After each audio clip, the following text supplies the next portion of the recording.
The best perks for the broadsides are the cannonballs bounce, people, okay? The cannonballs bounce. This is an extremely strong wall trap, but only if they are bouncing. Normally, the broadside will shoot off into nothing and do minimal damage at best. You need to have a wall on the other side, 1, 2, maybe 3 tiles away, but 1 is best so that it can bounce back and forth and hit the same target multiple times. You can see from some of this footage we recorded earlier, it is significantly more effective the closer together the wall is to the trap. Far away, the enemies barely get hit. 3 tiles away, it's a little better. It's fine. It's maybe more effective if you've got broadsides facing it, but even in that configuration, it's still better to have a 1 or 2 tile gap. 2 tiles, based on the size of the map, might be the way that you have to do it in your certain configuration, but if you can get 2 broadsides facing each other, that is the most damage you'll get. In fact, I got this awesome clip where a smasher destroyed the wall and then took no damage at all, and then he moved to the broadsides that are facing each other and got absolutely obliterated. It matters so much in the placement that I'm basically interrupting my own best perks video to make this public service announcement. Now moving on, the broadside is a really strong trap when used correctly, and the perks are actually pretty simple because if you're using it correctly, the broadside is hitting the same target multiple times. I see absolutely no excuse not to run a crit build. That's going to surprise nobody. In a lot of my trap guides, I recommend using reload, double damage if you don't want to gamble with crits. That does not apply here. The broadside is shooting 5 cannonballs that's hitting the same target multiple times. In an optimal scenario versus a smasher, for example, you could be hitting that enemy 20 or 30 times. You're gonna crit. It's gonna happen. You'll get it taken care of. Now, how many times you crit is depending on what perks you use. I do recommend reload, crit rating, crit damage. This is the optimal trap damage per second perk options for pretty much every trap. So I don't know if I said that well, but this counts for wall darts, ceiling electric fields, tire traps, wall dynamos. It is boring and truthful that when you crunch the numbers, this is going to be optimal. Now, there are some scenarios. You could run double crit rating if you feel good about it critting more. Mathematically, you will get more damage output from a standard damage perk. You could drop the reload and do double crit damage, and this will only be good if you're using it versus like a mini boss, for example. If you get a trap durability mini boss and you wanted to die as fast as possible, you could try this, though I do not recommend boxing in mini bosses with broadsides, as wall dart placements is a lot more strategic. They stick around. If you leave gaps in there, they're useful after the mini boss is dead, and that's kind of its own situation. Broadsides, you box in a mini boss, you've got 4 walls that are doing nothing to your defense, enemies are going to break it, and then we've got broadsides shooting off into nothing, and I don't need to restart that rant. So a reload perk, in my opinion, is optimal because this alone will still destroy a mini boss without the extra crit damage perk, and it'll fire significantly more often, which will improve the overall trap effectiveness. Then, of course, you need to have a crit rating if crit damage is involved, and the last one just sells itself. It's only physical, so it is a trap that's kind of nerfed in that regard. If you're going up against a physical smasher, it'll go down pretty quick. If it's going up against nature, it's not as optimal, but it's still a ton of damage and worth using overall, and there are lots of different traps in the game. You've got tar pits, floor freeze, you can have ceiling traps that are elemental. There are lots of ways to handle elemental targets. If your trap is locked to physical, it's probably because Epic knows it's really good. The only conversation left to have is at the bottom. So you've got 3 key options.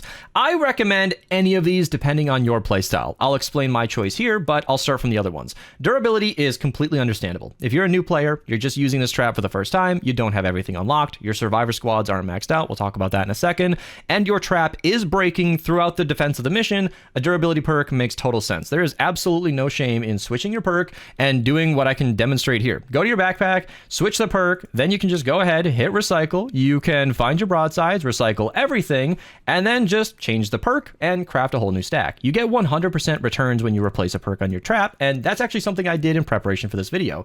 I was running durability. But let's talk about what I just said I discuss.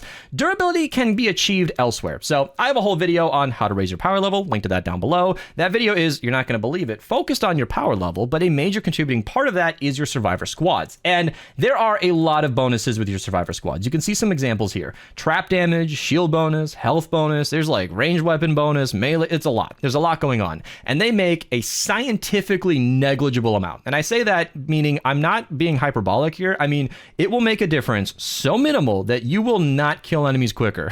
Like, the trap damage you get from survivor squads and the weapon damage you get will not reduce the amount of bullets it takes to kill the target. It's that minimal, it will not make a difference. Just to clarify how minimal of a difference it makes, the way that the percentage works from set bonuses is if you have a ranged offensive damage increase of 5%, it would change 5,678 to 5,683. That change is so minimal, you would never notice it. And that more specifically is what I mean.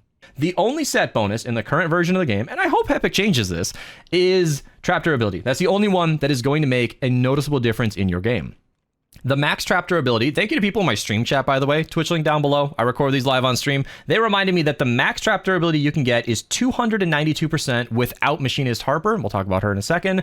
I'm at 252 because I'm kind of lazy. It's plenty. Outside of endurance, this is getting me through 160s, no problem. And it will always take the highest trap durability percent from whoever's in your lobby. So if somebody has maxed out trap durability, maybe they run endurance in their free time, they will definitely be carrying the trap durability in your lobby. But so long as someone's been focusing on this, you're good to go. And I've even heard of people focusing on trap durability over power level. In fact, it makes sense to drop 10 or 20 power level points if it means you can max out your durability, or at the very least get through the mission. If you are finishing the entire defense and your ceiling traps or your broadsides in this case have broken before you actually finish the defense, that's not a good thing. Losing a little bit of power level can sometimes be worth that. And I did mention Machinist Harper. She's great. If you really need to just get some trap durability real quick, you can throw her in support, and that's going to solve that. Hopefully, it'll help. 17.5% isn't perfect, but it won't be a big deal if you're running a constructor. Just throw her in support, and you should be glad that you have it. Otherwise, if you've got the end game situation that I am in, you don't need that durability perk. And I found myself, the main broadside I use in regular missions, using a durability perk. And I thought, oh, I don't need that. Now, let's talk about heals attached. In my opinion, I like increased building health because when broadsides are on the ground, they absolutely need that other wall to bounce against. I think that I've made that point clear with some footage. When a smasher's coming through, your broadsides tend to disappear. So 17% building health will allow that smasher to hit your wall and then potentially not break it right away. Now, heals building is fine if it's getting chipped at. If you're an exploding death bomb mission, maybe propanes are going off, maybe your broadside is the last line of defense and regular targets are attacking it regularly, that is where healing can make sense. I'm going to leave this up to you. You know if you need durability, you know if you need healing, you know if you need building health based on your loadouts that you're running and the teammates that you're typically with. If you're solo all the time, then increased building health probably makes sense. If you are solo running base Kyle and you've got really, really strong walls that have lots of health, you could probably do heals attached and just have it work with Nox. It doesn't stack with Nox, but they should each be working on it separately as I understand it. If I'm wrong about that and somebody wants to highlight that in the comments down below, then hey, 2 hands up. Thank you for explaining it. Thank you for your science, and increased building health wins out in that regard anyway. I don't think there's any true one single right answer for this bottom perk. It totally depends on you, your playstyle, and what's going on. For me, I like increased building health. It's kind of like the old Call of Duty days where I always preferred mag size over reload because I would rather have more ammo now than have to stop and reload in a corner. That's just a good way to get shot and killed.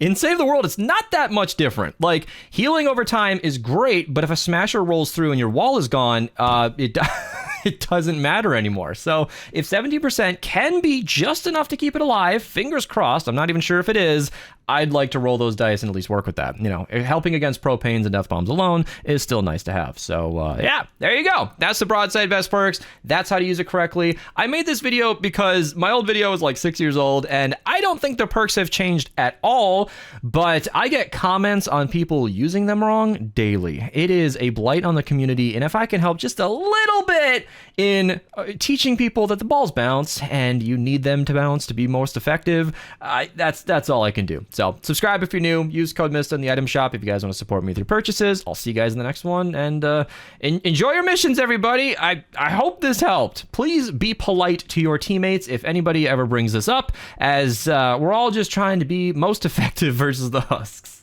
And